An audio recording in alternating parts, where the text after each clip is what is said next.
Muy buenos días a todos quienes nos acompañan a través de los medios electrónicos a este panel virtual, cuyo título es Tendencias del comercio exterior y recomposición de cadenas productivas.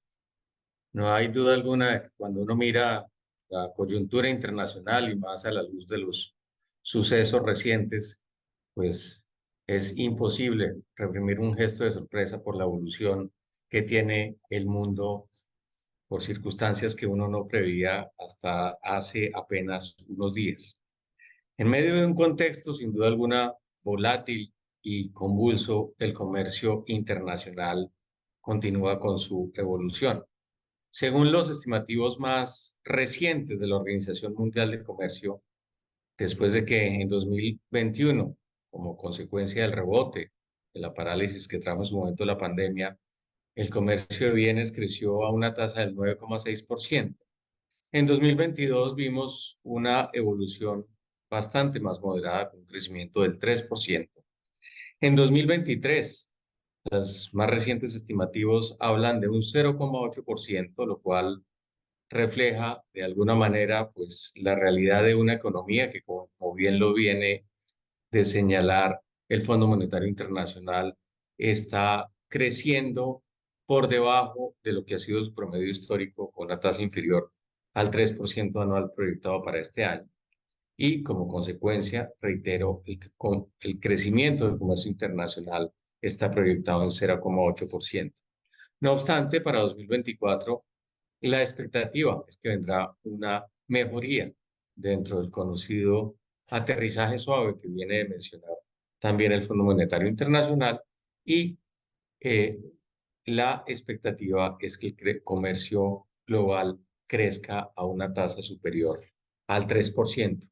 Mientras eso ocurre, lo que estamos viendo también es que la geopolítica está influyendo en la conformación de las cadenas productivas. Evidentemente estamos en lo que se conoce como la globalización 2.0, una nueva realidad que tiene que ver con efectivamente la conformación de al menos dos bloques en un mundo mucho más multipolar que bipolar, y que indudablemente afectará al comercio internacional.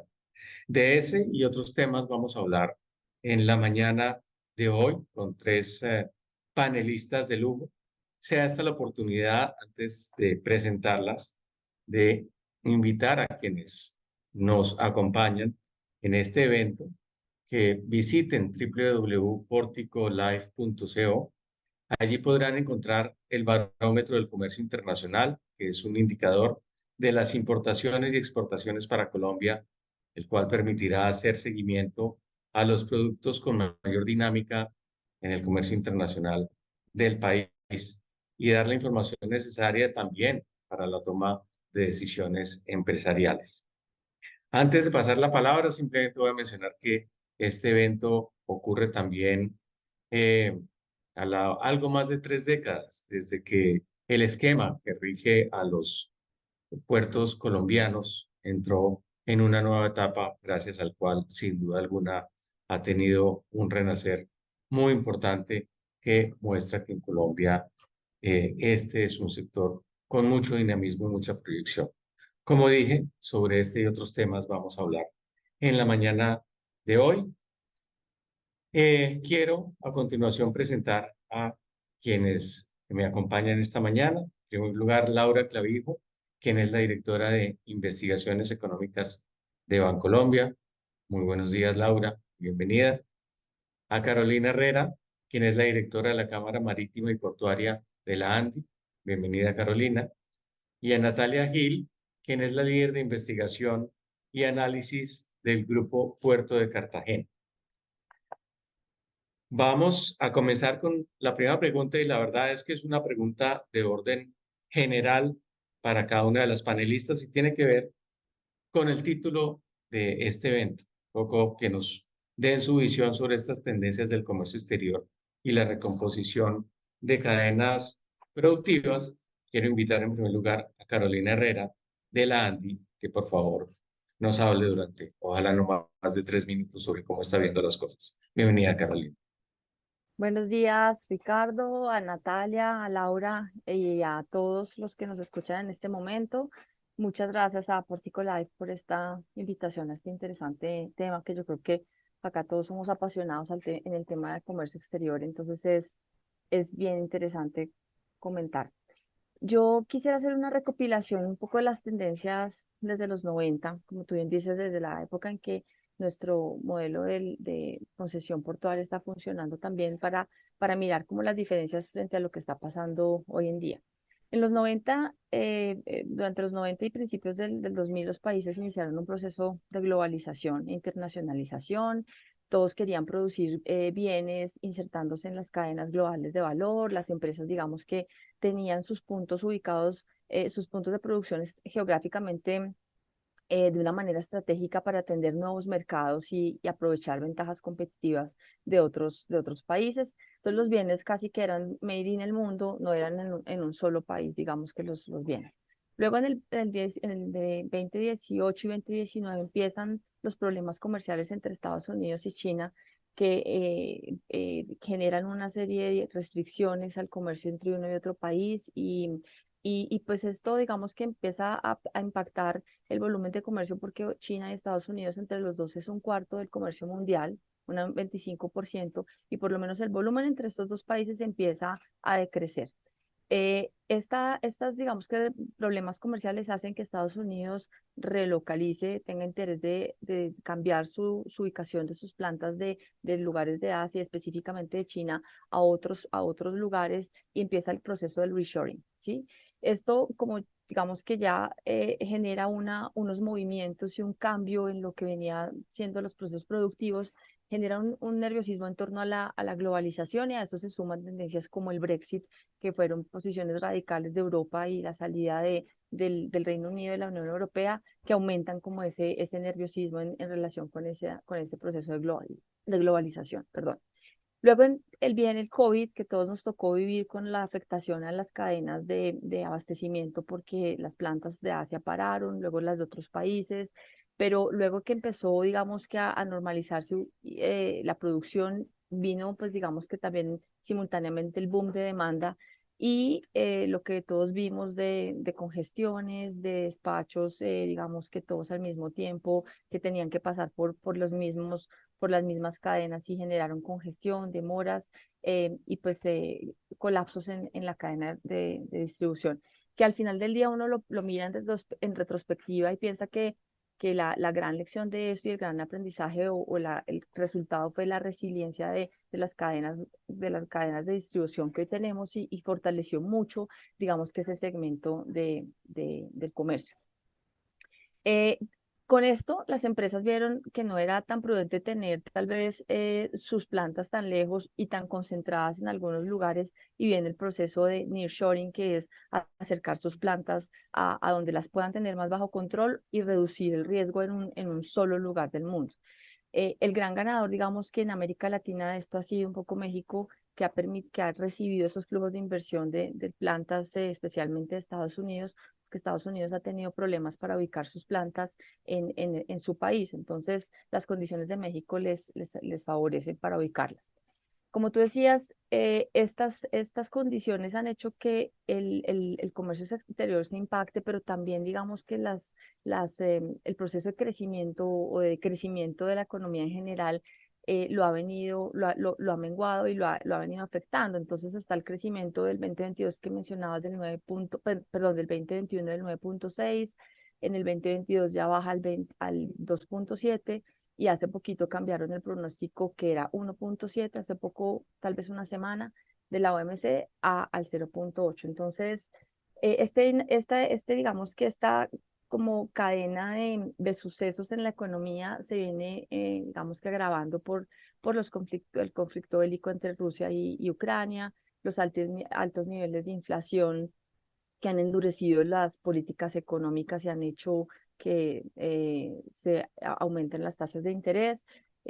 Digamos que más que endurecimiento de la política económica es la política monetaria y todo esto pues impacta el comercio internacional, que es lo que estamos viendo.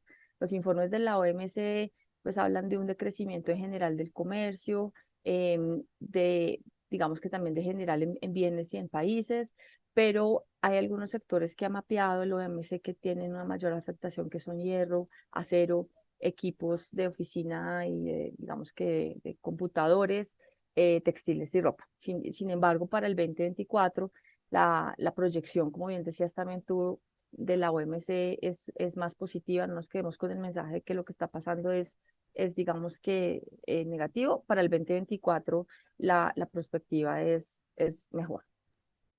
Muchas gracias, Laura. Muchas gracias. Voy a invitar ahora a Laura Clavijo de Colombia. Laura, adelante. Hola a todos, un gusto saludarlos. Bueno, hablando un poquito y en línea con lo que menciona Carolina y la introducción que bien nos hace Ricardo, pues vemos de alguna manera unos fenómenos, unos de índole estructural y otros de índole de coyuntura. Yo creo que es importante entender que acá hay fenómenos que se van a ir corrigiendo o se han venido corrigiendo, como los temas relacionados con en la cadena productiva, los altos costos de los fletes marítimos, algo de eso se ha venido solucionando, pero pensemos que finalmente también hay unos retos estructurales importantes. Arranco por los estructurales y la semana pasada The Economist nos trae una figura muy importante que tiene que ver cómo el mundo en medio de la fragmentación mundial, los riesgos geopolíticos, conflicto que ahora pensamos que ya habíamos visto lo peor y ahora resulta que Israel, Gaza entran a jugar en este entorno de crisis geopolítica, guerras comerciales, y el Economist lo habla, el Homeland Economics, y es pensar que la fragmentación mundial, los riesgos en materia de conflictos geopolíticos, las guerras comerciales, están llevando cada vez más a una fragmentación mundial. Y hay razones estructurales para creer que esto no es algo propio de la coyuntura de un país y un conflicto que al subsanarse vuelve, sino tiene que ver también con cómo los países han empezado a vivir la necesidad de proteger desde lo sanitario, desde lo económico, desde lo social, de alguna manera nuestras industrias, y el resultado va a ser cada vez más una fragmentación mundial que se traduce a una desvinculación en el comercio exterior. El Economist hace un llamado muy importante de cara a cómo esta tendencia de traer a la casa, por eso lo llama Homeland Economics, traer a la casa nuevamente la producción genera grandes ineficiencias, genera altos costos y redunda en menores resultados, digamos, económicos para los países.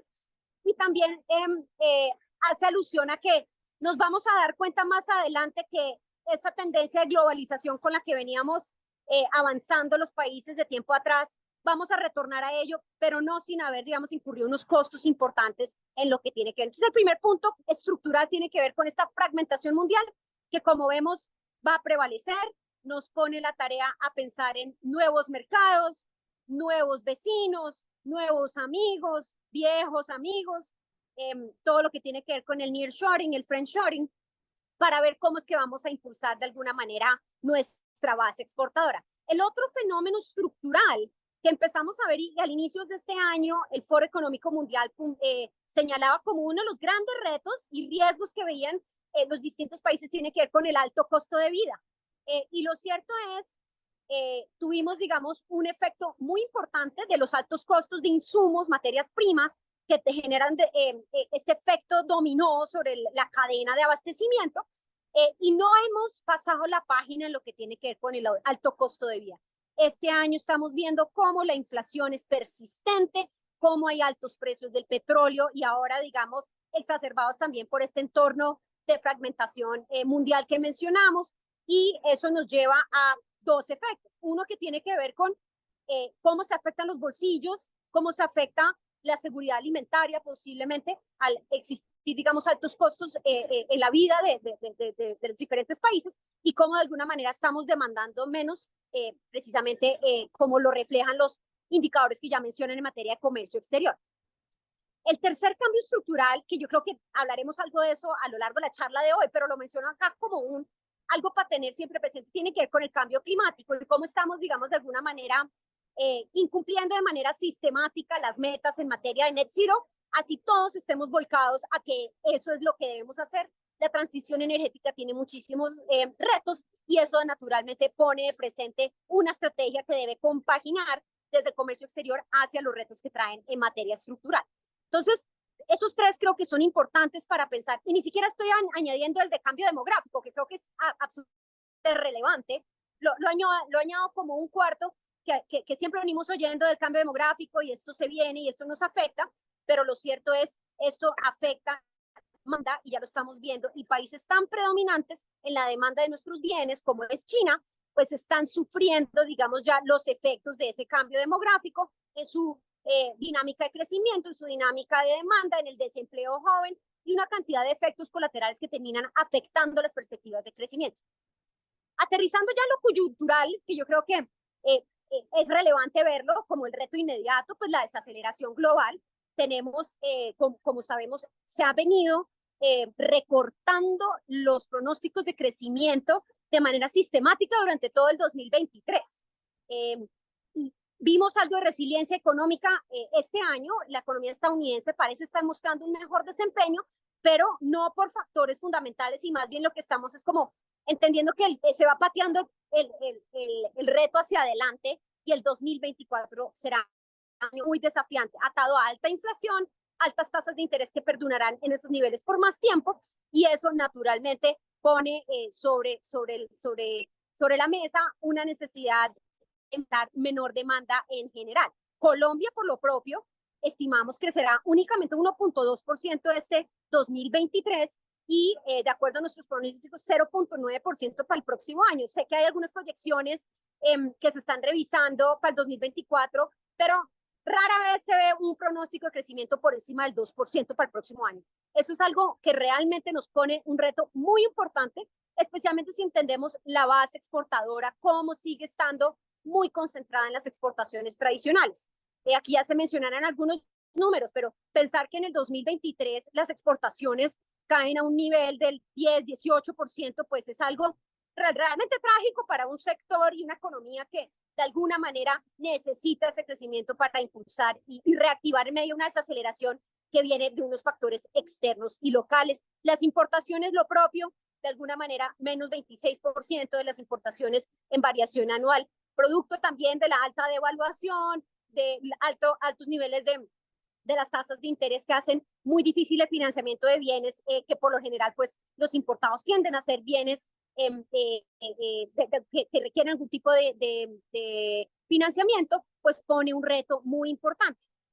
Termino esta introducción sobre las tendencias, volviendo también a que de alguna manera algunos de estos factores coyunturales se nos empiezan a volver un poco más estructurales.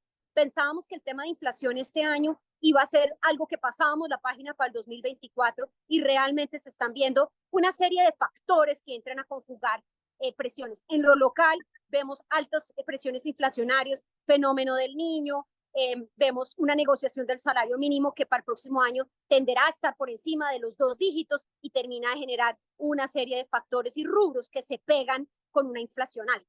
Entonces, definitivamente unos retos importantes de cara a un marco de desaceleración, donde por supuesto creo que podemos también aquí aportar en esta conversación con ideas potenciales sobre cómo hacer frente a un fenómeno de desaceleración que, como vemos, es propio, pero también es global, y nos enfrentamos a una cantidad de retos estructurales.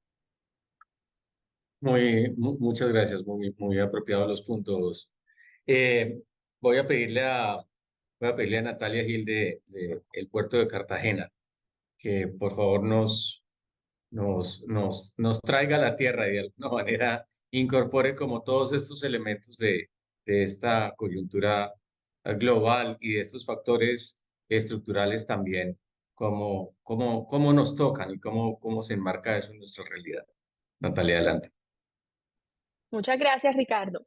Bueno, teniendo en cuenta los comentarios de Laura, Carolina y los tuyos al inicio de la conversación, yo podría decir que de cara a la demanda de comercio hay algo que se está presentando también, y ya más puntualmente en la industria marítima y lo relacionado con la industria portuaria, y es que hay un desbalance muy importante entre la demanda de comercio, que ya vimos que creció poco en el año 2022, incluso para el año 2023 hay grandes expertos que dicen que podría hasta decrecer el comercio mundial, sobre todo el comercio mundial en contenedores, pero a eso se suma el hecho de que hay una oferta, que es la oferta que hace la industria marítima o las líneas navieras, que ha crecido muchísimo porque ese boom, digamos, del comercio que se dio a finales de 2020, año 2021, comienzo de 2022, hizo que una industria, que es la industria marítima, la industria portuaria, que es intensiva en infraestructura, que es poco elástica a la demanda, pues hiciera unos planes de crecimiento bastante importantes. Entonces, este año y el año 2024 vamos a tener un comercio creciendo muy poquito, una demanda de comercio creciendo o casi cercano al cero, o incluso este año podría llegar a ser negativo, pero una oferta creciendo al 10% más o menos.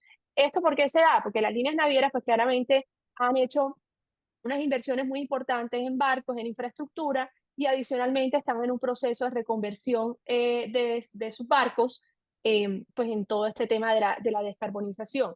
Este desbalance entre oferta y demanda es un problema. Antes habíamos visto que este desbalance era al contrario y por eso pues Laura mencionó y Carolina que había un incremento en los fletes, etcétera. Ahora está pasando todo lo contrario, pero esto va a generar problemas sobre todo para la industria porque del lado de la oferta, pues claramente las líneas navieras van a tener ciertos problemas. Lo otro con respecto al comercio que quiero resaltar, digamos, un poco, es que hay comportamientos divergentes o diferentes entre las diferentes regiones con respecto al comercio. ¿Y esto por qué se da? Laura mencionaba que, digamos, cada quien tiene su propio problema, eh, pero nosotros, por ejemplo, pensábamos que China, que es el gran exportador a nivel mundial, que había tenido un buen comienzo de año, iba a tener una proyección de exportaciones mucho mejor.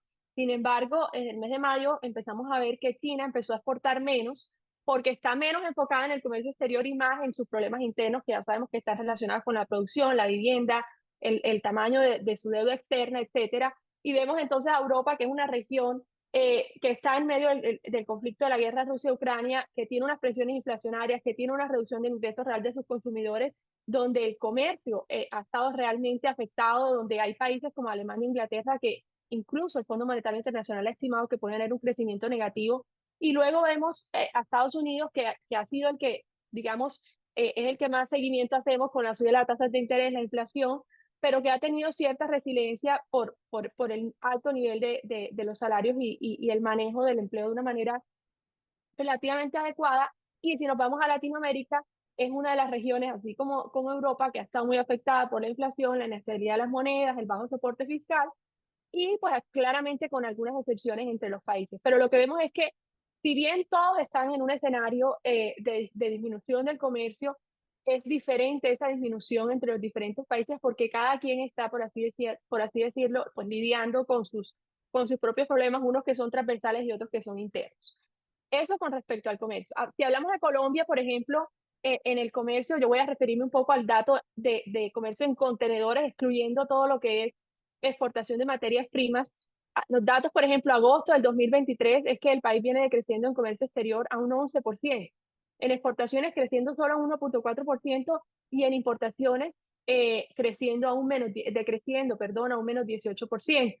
Aquí si uno mira como las dinámicas entre la región, digamos, entre las regiones, sobre todo en las exportaciones que han tenido un comportamiento, exportaciones en contenedores, repito, que han tenido un comportamiento relativamente estable, hemos visto, por ejemplo, cosas positivas como que las exportaciones a China han aportado muy positivamente al resultado de las exportaciones en estos primeros meses del año y también las exportaciones hacia países de Latinoamérica, tanto en el Atlántico como en el Pacífico. Estamos exportando más papel, cartón, alimentos, maquinaria, pero vemos una caída en las exportaciones, por ejemplo, de café, de la industria plástica, que pues naturalmente habían sido muy relevantes para nosotros. En importaciones, por ejemplo, que venimos cayendo a una tasa bastante importante, claramente está relacionado con el ecosistema y la situación internacional, pero también con los resultados que vimos del Producto Interno Bruto, y es que muchas de las importaciones se dan para la fabricación de productos. Entonces, si el comercio, la industria, la construcción, pues están teniendo internamente una dinámica complicada, pues claramente las importaciones se golpean de una manera mucho más fuerte. Ahora, eso con respecto, digamos, al comercio, quería dar esos datos. Con respecto al tema geopolítico, el friendshoring y el tema de concentración del comercio, yo quisiera dar como tres datos de tres indicadores que saca la UNTAD sobre proximidad geográfica, proximidad geopolítica y diversificación del comercio. En el tema de proximidad geográfica, la UNCTAD hizo un análisis muy chévere y es que puso como base 100, digamos, como punto de partida el primer trimestre del año 2022, que fue antes del inicio de la guerra Rusia-Ucrania, y calculó estos tres indicadores. Entonces, si miramos el indicador de proximidad geográfica, que es más o menos el nearshoring, la UNCTAD dice, bueno, estamos más o menos igual que el primer trimestre del año 2022. Luego, el fenómeno de nearshoring que se ha venido presentando, como dijo Carolina, desde antes de la pandemia, está más o menos estable.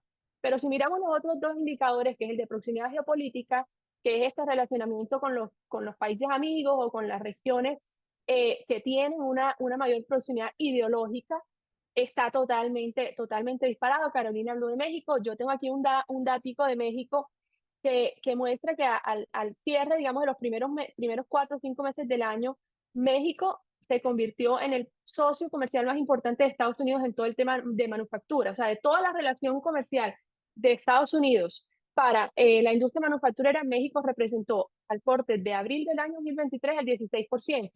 China, que antes estaba casi en el 20%, bajó al 12%.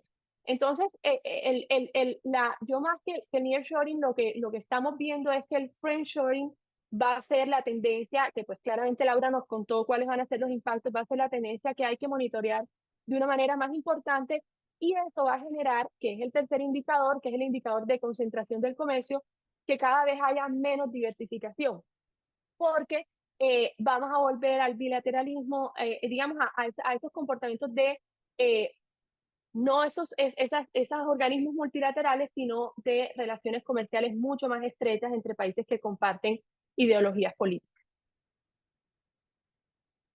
Natalia, una contrapregunta rápida, con la petición de que seas breve y al punto, que tiene que ver con el tema de la competitividad de Colombia en medio de estas circunstancias. Aún sí, efectivamente, hay ciertas tendencias que, para hablar exclusivamente del ámbito hemisférico, favorecen a México dentro de estas tendencias a la relocalización. Algo de eso está pasando en Colombia. Desde el punto de vista estrictamente de la competitividad portuaria, ¿cómo estamos?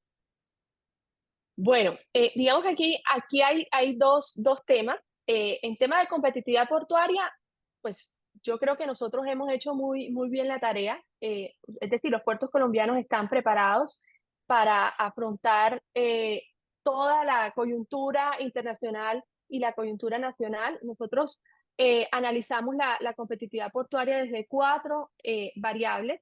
Una es la capacidad, que son 4 variables que nos permiten, por medio de indicadores, compararnos con el mundo: la capacidad, la conectividad, los niveles de servicio y el mercado doméstico, y tener un mercado doméstico, un comercio exterior fuerte. Eh, en capacidad nosotros estamos muy bien. De hecho, el puerto de Cartagena es el puerto con mayor capacidad a nivel de toda Latinoamérica y de la región del Gran Caribe. E incluso nosotros hemos mejorado mucho en términos de infraestructura portuaria en indicadores que nos comparan con países de la OCDE, donde tenemos brechas de solo muy poquitos puntos porcentuales. En conectividad somos el segundo país de toda América Latina y el Caribe mejor conectado a nivel internacional, y tenemos en el puerto de Cartagena el puerto mejor conectado de toda la región, de toda Latinoamérica y del Caribe. Los puertos de Buenaventura también están en el top 10 de conectividad. En niveles de servicio y eficiencia, bueno, Carolina contará más en detalle adelante, pero nosotros, a través de un indicador que mide el Banco Mundial de Eficiencia de los Puertos, somos el puerto número 1 en América y número 5 a nivel mundial, y Buenaventura también está, digamos, dentro de ese ranking, muy bien posicionado. Y en comercio exterior, que seguramente tocaremos más adelante el tema, digamos, tenemos muchas oportunidades. Ahora, desde la competitividad de las exportaciones, nosotros tenemos, digamos, muchas oportunidades. También hablaremos de eso más adelante, pero nosotros podemos, digamos, ganar una dinámica muy importante en todo el tema de agroindustria, de cargas refrigeradas, de relacionamiento con países que producen y que exportan cargas refrigeradas, y también en servicios logísticos a empresas que ven en Colombia un atractivo para desde Colombia ubicar sus cadenas de suministro. Pero claramente, digamos que tenemos unos puertos y una industria portuaria que ha hecho muy bien la tarea en los últimos 30 años, que ha construido bases fuertes y ha desarrollado plataformas logísticas. Lo que hace falta es claramente consolidar una plataforma de exportaciones y unas empresas exportadoras que aprovechen estas condiciones internacionales, que si bien parecen ser muy retadoras, yo viéndolo de un lado positivo, creo que nos plantean muchas oportunidades hacia adelante. Muchas gracias, Carolina. Hablemos precisamente de esos temas de eficiencia y cómo lo ven ustedes desde la ANDI.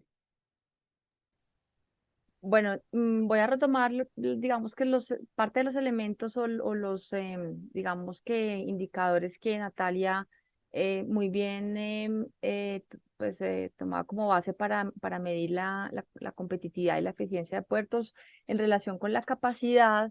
Lo que yo quisiera pues decir es que el sector portuario, el sistema portuario nacional es un sistema robusto que de acuerdo con la última medición que hizo el Departamento Nacional de Planeación y el Ministerio de Transporte, pues debe tener al 2023 una capacidad para 423 millones de toneladas. Y nosotros realmente después de la pandemia, digamos que estamos con un comercio, un tráfico portuario que está sobre los 170 millones de toneladas. Esto quiere decir que el sistema nuestro portuario tiene la posibilidad de manejar hasta el doble de tráfico portuario que manejamos hoy en día y que las necesidades digamos que de mayor infraestructura o digamos que de fortalecimiento es en algunos segmentos de algunos tipos de mercancía, digamos que especiales. Y en algunas zonas portuarias. De manera masiva, nuestro sector ha hecho una tarea muy bien hecha estos 30 años y tiene, digamos que, la infraestructura, la capacidad para poder responder. Y eso, digamos que se ve en el segundo indicador que mencionaba Natalia, que es el tema de servicios. Los puertos han incursionado de una manera muy acertada en el desarrollo de servicios logísticos para la carga que ha venido siendo, digamos que, carga nueva de exportación de todo ese esfuerzo de diversificación exportadora. Están muy fuertes en cadenas de frío para exportación de productos como aguacate, como limón Tahití, como mandarina, que requieren, digamos que, esa infraestructura en puertos, que no es la tradicional y la básica, sino que va mucho más allá en ese proceso de sofisticación. Y pues dicho eso, digamos que un poco para complementar en relación con otros pues, con indicadores que nos permiten medirnos a nivel mundial, yo me quiero referir un poco al Container Port Performance Index, que es del Banco Mundial y ha tenido ya como unas 3 mediciones. En la última medición que salió este año, publicada en mayo, pues estamos con muy buenos resultados en los puertos colombianos. Digamos que vale la pena decir que el objetivo de ese indicador es poder tomar la información de cuánto tiempo están los barcos en los puertos y qué tanta carga mueven para mirar de manera comparativa ese rendimiento de los puertos y esa productividad. Entonces, obviamente uno mirando eso puede definir qué oportunidades tiene, qué también está, qué brechas hay. Y el resultado de Colombia es muy bueno. El puerto de Cartagena, con sus terminales de Contecar y Sociedad Portuaria, está ubicado en el número 5 en el mundo y es el uno en América Latina en esos indicadores de eficiencia y productividad. Em, y además el salto que dio desde el año anterior, del 2021, del 2022, es grande porque estaba en el número 12, ¿sí? Entonces nos ubica con el puerto de Cartagena, Colombia, con el puerto más eficiente de América Latina. Otros puertos de Colombia que están en la medición, porque es una medición que son más o menos 370 puertos del mundo. Acá están los grandes puertos de la Asia, también puertos muy importantes de Europa y de América del Norte. Están también de Colombia, Barranquilla y Santa Marta, que mejoran su posición. Barranquilla estaba en el 143 en el mundo y pasa al 131. Santa Marta estaba en el 159 y sube al 154. Buenaventura descendió un puesto del 20 al 21, pero sigue, digamos que dentro de los 21 más eficientes del mundo. Conectividad, lo mencionó Natalia, estamos con Cartagena con el indicador de conectividad de UNTAC como los mejores conectados, y esto es muy importante porque esto nos da una ventaja en términos de competitividad, porque estamos con más frecuencias de rutas, hay más posibilidades de que importadores y exportadores lleguen con su carga. Esto digamos que es súper importante fortaleciéndolo con los esfuerzos que hacen los puertos en servicios, en infraestructura, en esta misma eficiencia y en seguridad, que yo creo que son digamos que los elementos que permiten que haya ese resultado, es decir, esa mayor conectividad no es un resultado como mágico, sino es un esfuerzo en donde la zona portuaria es muy segura, tiene una navegación, digamos que de muy poca accidentalidad, y en eso digamos que las autoridades también han hecho un esfuerzo grande. Los puertos, también seguridad en todo sentido, las instalaciones, operaciones eficientes, y eso nos permite tener eso. Hay otro elemento que yo quisiera mencionar, y es que en la ANDI hicimos un cálculo donde se midió la distancia, por decirlo de alguna manera, económica, eh, eh, que es la distancia entre Colombia y los principales puertos del mundo, esa distancia promedio, y también la distancia entre puertos principales del mundo y otros puertos. Y encontramos que la distancia promedio de Colombia a los otros puertos principales es menor que la distancia de los puertos principales a otros puertos del mundo. Es decir, esa distancia económica para nosotros es una ventaja competitiva. Nosotros con Cartagena, incluso frente a Panamá, tenemos, digamos que esa misma condición, estamos muy bien. Puertos del Pacífico como Buenaventura, digamos que ahí no la mantienen, pero eso nos permite tener una condición, digamos que positiva, y una ventaja, vuelvo y digo, para la salida y la ubicación de nuestros productos en términos de distancia, pues digamos que estamos muy bien. Y finalmente quisiera referirme a otros elementos que muestran esa competitividad, y como, más que elementos, como evidencias, y es el estudio de este año que hizo ANIF, en donde pues concluyó que este modelo de administración de los puertos que se implementó hace 30 años, del cual hablabas al principio, Ricardo, de esta charla, que se hizo con la ley primera del 91, ha generado eficiencias por menores tiempos de espera de los barcos, por mayores rendimientos de los buques, por descargues más rápidos, y por supuesto tarifas mucho más bajas porque hay mayor competitividad en el sector. Natalia lo decía, son 62, cerca de 62 instalaciones portuarias operativas que tiene el país a nivel nacional, y eso ha permitido potencializar el comercio exterior y la competitividad del país con amplias ganancias en eficiencia. Entonces, los puertos han sido los jugadores fundamentales en este proceso de inserción de Colombia del mundo, y yo creo que lo van a seguir siendo, digamos que en los tiempos más fáciles o más difíciles que nos toque en el futuro. Laura, precisamente hablemos de esos tiempos más desafiantes por los que estamos pasando a nivel de crecimiento de la economía colombiana, el impacto que eso tiene en la evolución del comercio exterior. De alguna manera, los puertos o la actividad portuaria es un termómetro del propio desempeño de la economía nacional, pero la pregunta es, uno en medio de esas condiciones, ¿cómo ves? eh, ¿Qué opciones ves para que efectivamente mantener el dinamismo y poder buscar, si es apropiado decirlo, nichos o posibilidades para que no solo esta actividad dependa de cómo marcha la economía colombiana, sino que puedan haber eventualmente otras oportunidades? Sí, pues Ricardo, qué buena noticia, ese balance que nos dan Natalia y Carolina en materia de eficiencia, indicadores de competitividad de los puertos. Pero esa eficiencia en unos puntos aislados en el país, pues no va a permitir de alguna manera que crezcamos de la manera como amerita. Y en particular hay un factor que estamos viendo con mucha preocupación, y tiene que ver con los niveles de baja inversión en nuestro país. La inversión como porcentaje del PIB a junio de este año ya se ubica a nivel del 19%, cuando tradicionalmente, anterior a la pandemia, sin ser indicadores altos dadas las necesidades de desarrollo de nuestra economía, pues superaban el 22%.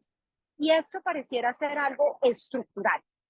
Y eso redunda en menor inversión en maquinaria y equipo, menor inversión en infraestructura, en edificios, y finalmente ese es el andamiaje que también ayuda a soportar que el comercio que llega a puerto realmente pues llegue, digamos, a su punto final de demanda. Y eso es súper importante. Creo que al principio hablaban un poco como, primero la demanda no compaginó con la oferta en la época del post-COVID, hoy día la oferta no está compaginando con la demanda, y pasaría exactamente, vuelve y digamos, se enfatiza esa disparidad en el momento en que, a pesar de tener puertos que funcionan con eficiencia, con buenos indicadores, con innovación y con tecnología, si no conecten de una manera transparente y fluida con las otras necesidades de la demanda en el país, pues vamos a tener claramente unos cuellos de botella que no queremos, digamos, desaprovechar todos los avances que bien menciona en materia de portuaria.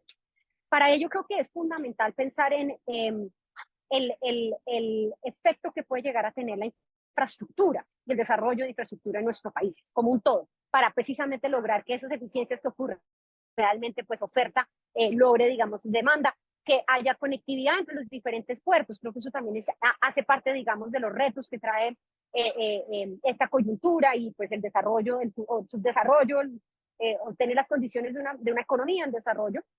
Y lo cierto es que en años anteriores hemos tenido una dinámica interesante de infraestructura, pero de tiempo atrás estamos ya teniendo es como unos proyectos que son como la terminación de alguna manera de proyectos de gran envergadura de años anteriores, pero no estamos volviendo a hablar de infraestructura como el gran, o inversión como el gran motor de nuestra economía, y eso hay que verlo con cierto grado de preocupación. ¿Qué hacer para ello? Y sabemos que el gobierno viene presentando pues una agenda interesante en materia de infraestructura, abarca proyectos carreteros, aeroportuarios, ferroviarios, con unos indicadores interesantes y como una política contracíclica de alguna manera para ayudar en una coyuntura. Pero lo cierto es que acá se requiere unos proyectos de infraestructura de mayor envergadura, de mayor conectividad, de mayor tecnología, y para ello sí creemos que es fundamental que haya esa conexión sector público-privada, las públicos-privadas, para ayudar a impulsar, como se ha hecho en el pasado, ese tipo, digamos, de iniciativas. Entonces, creo que es un gran reto ver los indicadores de inversión, una agenda de infraestructura que, digamos, es como una continuación de lo que ya venían, pero sin realmente pensar algo transformacional de alguna manera, dado los retos estructurales que mencionaba al inicio de la charla.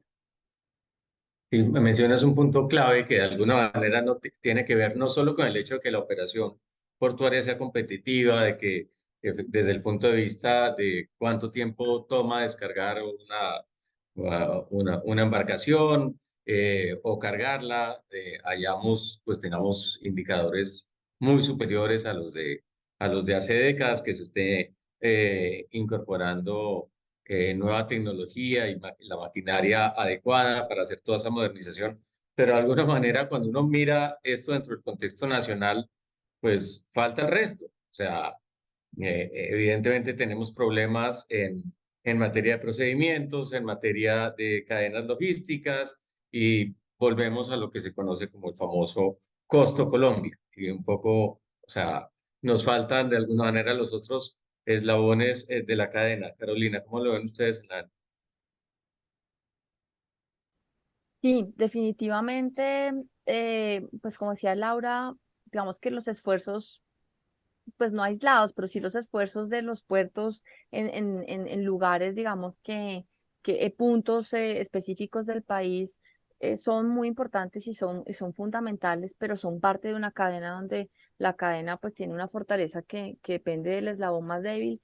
Nosotros creemos que, pues sí, este año es absolutamente retador en términos de inversión, incluso también para los puertos. Los puertos están, digamos que acercándose a la última a la última, digamos que fracción de las concesiones, del tiempo de las concesiones, y esto digamos que así como la tendencia del país viene digamos que es de crecimiento de la curva de inversión en el sector portuario también. Y digamos que no es un hecho aislado, también estaba leyendo Bloomberg hace unos días y cuenta pues cómo en América Latina el tema de la brecha entre las inversiones en el sector portuario versus inversiones en el sector portuario en otros países del mundo, especialmente Asia y Estados Unidos, viene creciendo, se viene rezagando. Entonces, es fundamental, digamos, que hacer un esfuerzo conjunto, porque además, si somos muy eficientes en la operación buque-puerto, digamos que y somos ineficientes en la parte de distribución interna porque nuestras carreteras no están funcionando bien, o hay bloqueos, o nos cierran una vía por uno u otro motivo permanentemente, y digo permanentemente pues cada semana porque pues no es un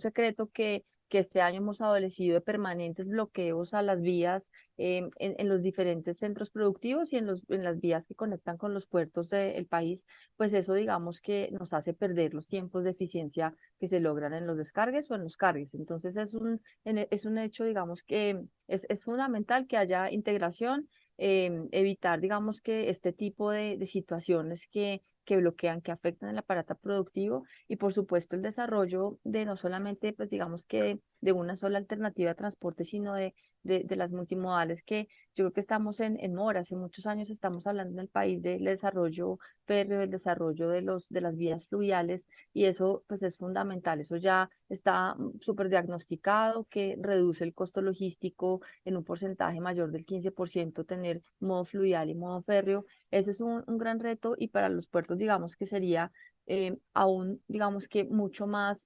beneficioso tener esa cadena de despacho interno fortalecida porque ahí digamos que se logra sinergia y continuar como con la eficiencia en la interfase de buque-puerto. Entonces creo que ahí hay un reto de país enorme. Natalia, nos queda espacio o nos queda tiempo para hacer una última ronda. Entonces voy a mezclar temas diferentes aquí. Un poco, de alguna manera, hacer algo de prospectiva del sector, cómo de alguna manera puede transitar por estas aguas un poco más turbulentas que estamos observando hoy en día.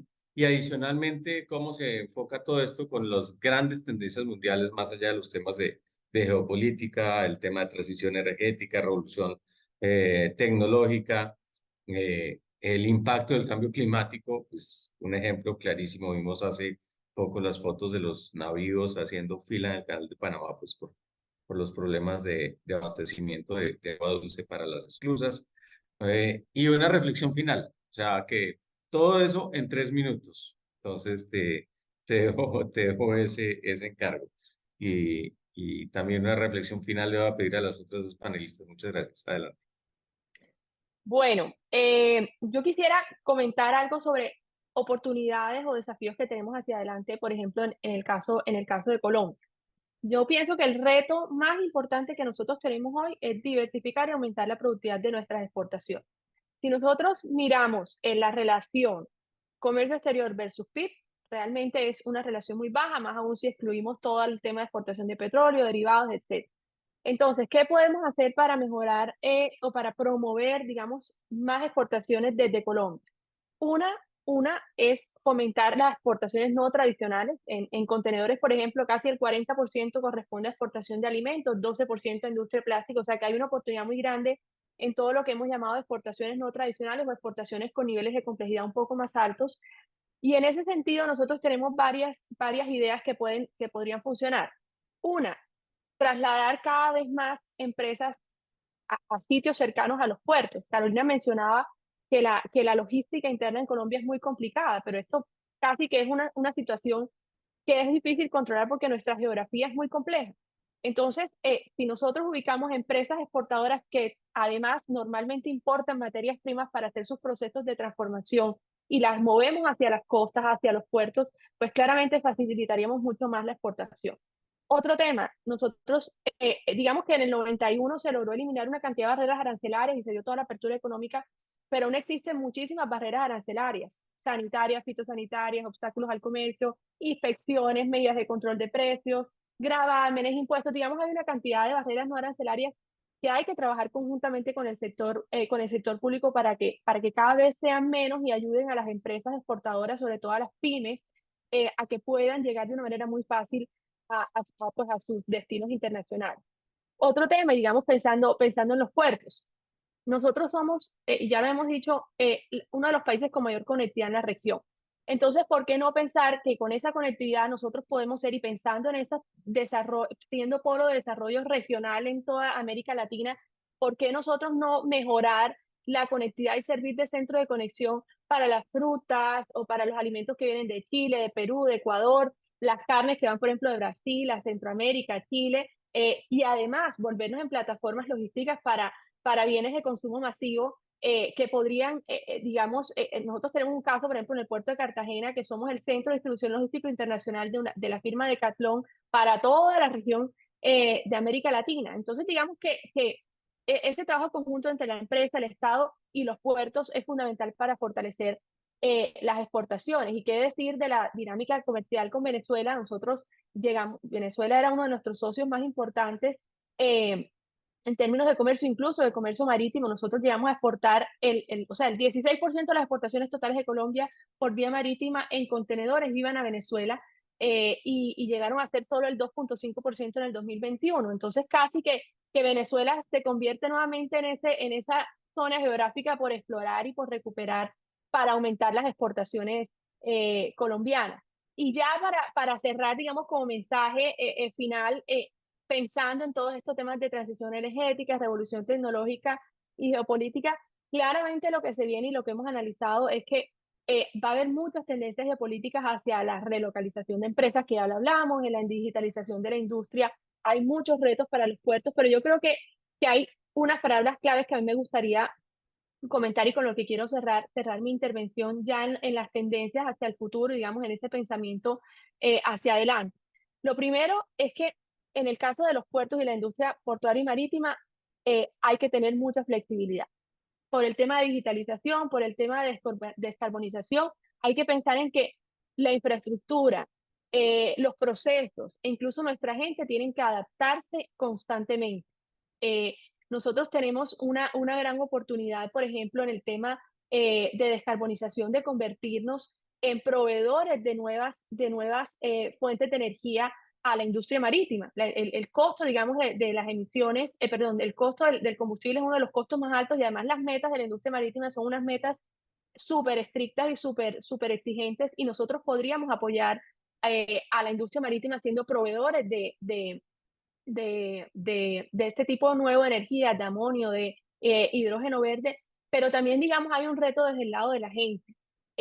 La digitalización de la industria, las nuevas tendencias del comercio hacia la regionalización del comercio y la descarbonización implican que tengamos una gente y un capital humano mucho mejor preparado, digamos, una gestión del conocimiento mayor, y adicionalmente un pensamiento flexible que permita que la gente que está trabajando en la industria, que la gente que está trabajando para promover las exportaciones del país, y que la gente que está trabajando en los puertos pueda alinearse con todas estas cosas que se vienen y que seguramente están tocando nuestra puerta, y que creo que van a exigir no solamente una transformación en infraestructura, no solamente una transformación en inversión, no solamente una transformación en los procesos, sino una transformación en la manera como pensamos, cómo entendemos lo que está pasando y cómo nuestra gente con un pensamiento flexible puede adaptarse hacia lo que se viene. Excelente, muchas gracias. Laura, la reflexión final. Pues aunado a todos esos puntos y propuestas que plantean Natalia y Carolina, yo resumiría en 3 factores que me parecen fundamentales para materializar mucho de eso que ya hemos hablado. Uno tiene que ver con seguridad económica, seguridad financiera, que realmente las empresas que vienen, quienes comercian, entienden de alguna manera y se cumplen las condiciones, digamos, en las que se comercian, se pactan, que la estructura arancelaria, digamos, sea algo que permite de alguna manera una seguridad financiera y una factibilidad económica de los negocios. La segunda tiene que ver con seguridad jurídica. Creo que esto es fundamental pensando en todo lo que viene en torno a las necesidades en materia de infraestructura. Si no tenemos esa seguridad jurídica que nos permite entender, funcionar, tener unas reglas de juego claras y que se respetan, pues realmente difícil pues tener, digamos, esa confianza inversionista y esa confianza, digamos, de hacer negocios. Estos negocios son negocios de largo plazo, son transformaciones que toman muchos años y muchas inversiones. Entonces, pues invertirle de alguna manera esa seguridad jurídica realmente pues debería redundar en apostarle de alguna manera a la seguridad en general, digamos, de todo el sector de comercio exterior. Y el último punto sería seguridad. Aquí hablábamos un poco de cómo bloqueos, temas de orden público empiezan a afectar, minar la confianza inversionista y a generar, digamos, unos obstáculos muy complejos que termina redundando en que quienes quieren operar lo deben hacer a mayores costos.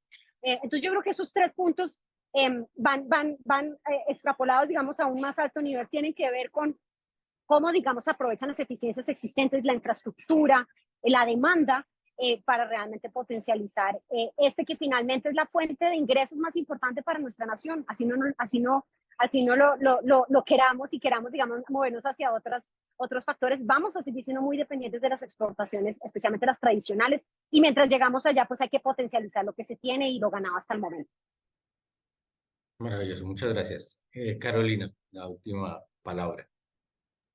Bueno, muchas gracias. Yo estaba por preguntarte si iba a tener una posibilidad para decir algo, porque yo quiero, digamos que referirme digamos que a retos y oportunidades de Colombia, digamos en tres temas, básicamente. Uno, pues a nivel internacional, como hablamos, estamos en un momento de, digamos que una hiperglobalización en crisis y una fragmentación del comercio internacional, y yo creo que ahí hay que, digamos que, seguir tal vez el llamado de la directora de la OMC en relación digamos que procurar no alinearse con esa fragmentación, procurar seguir, digamos que la tendencia o procurar por el libre comercio, que es ya demostrado durante décadas digamos que conviene mucho a los países, permite mejorar las condiciones de vida de la población, aumentar, digamos que el crecimiento. Entonces, frente a esa situación, pues Colombia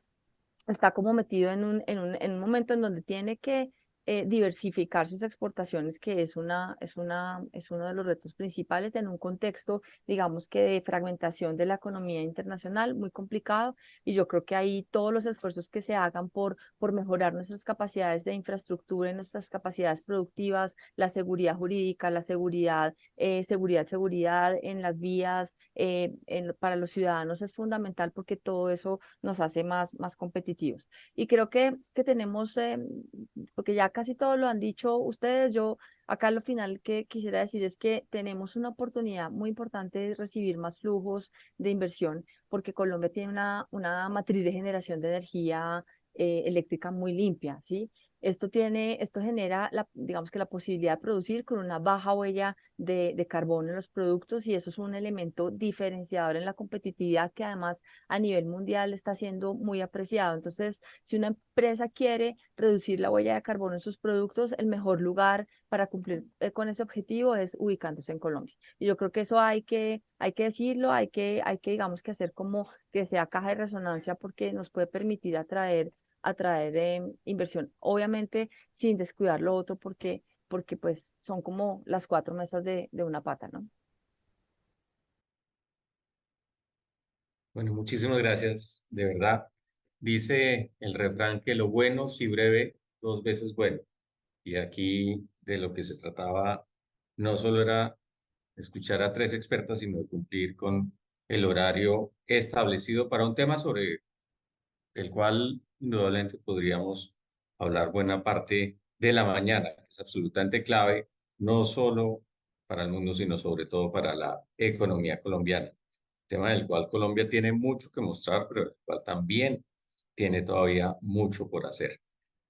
Sabemos, como bien se señaló, pues que la, el peso del comercio internacional dentro de la economía colombiana sigue siendo relativamente bajo en términos tan solo de exportaciones per cápita. No solo estamos a una enorme distancia de México, pues que es eh, el país de mostrar en América Latina, sino de algunos de los países de menor tamaño relativo con los que usualmente nos comparamos. Y aquí tenemos un eslabón de la cadena que funciona bien, como son los puertos, pero nos falta trabajar en los demás. En ese sentido, también acojo ese llamado a que ojalá ese diálogo entre sector público y sector privado, que genere oportunidades y permita sembrar progreso, se dé un diálogo, y esto que es de mi cosecha, que veo con preocupación que no necesariamente es la constante en estos momentos, pero así como llevamos 30 años, más de 30 años con este esquema portuario, también tenemos que pensar en el largo plazo y desatarnos de la coyuntura y pensar que los ciclos llevarán a que el viento también sople en otra dirección, una dirección que ojalá le permita a la economía colombiana alcanzar todo su potencial. Solo me resta expresarle mi agradecimiento a los organizadores y en particular a Pórtico Live. Quiero insistir a nuestros asistentes que conozcan el barómetro del comercio internacional. Este se publicará trimestralmente en la sección de estudios económicos de esta plataforma www.porticolife.co y va a ser sin duda alguna un radar y una brújula para entender lo que está pasando con la industria marítima y portuaria, el comercio exterior y con la Dirección General de la Economía del país. Todo esto elaborado por el equipo de investigaciones económicas del puerto de Cartagena. De tal manera que les agradezco inmensamente su atención. Sobra decir que pido un aplauso virtual, no va a sonar, pero por lo menos mentalmente una ovación para las tres panelistas, agradecerle la profundidad de sus comentarios a cada una y recordar que son verdaderas expertas en el tema que nos convocó en la mañana de hoy. Muchísimas gracias y muy buenos días. Muchas gracias.